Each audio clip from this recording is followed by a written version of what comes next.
చడం భగవద్భక్తి కలిగినటువంటి వాడికి ఆనందాశ్రుభి ఎక్కడ ఏది చూస్తుండనివ్వండి ఆ భగవంతుని యొక్క విశేషం కనపడుతూ ఉంటుంది. అబ్బా ఏమి ఈశ్వరుడ్రా, ఏమి సృష్టిరా, ఏమి మహానుభావుడ్రా, ఎలా సృజించాడ్రా, ఇవన్నీ ఎంత ఉపకారస్తుడ్రా, ఎంత మేలు చేశాడ్రా, ఏది చూడనివ్వండి ఆయనకి వెంటనే భగవంతుడి జ్ఞాపకానికి వస్తాడు.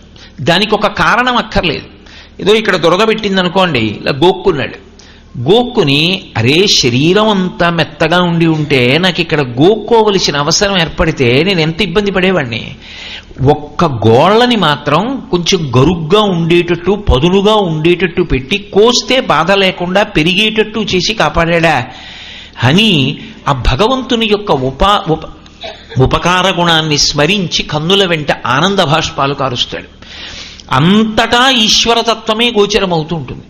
ఆనందాశ్రుభిరాత నోతి పులకం, దాని చేత రోమాంచితమై వెంట్రుకలు నిక్కబొడుచుకుని పరమ సంతోషాన్ని పొందుతుంటాడు. ఇప్పుడు ఆతనోతి పులకం నైర్మల్యతశ్చాదనం.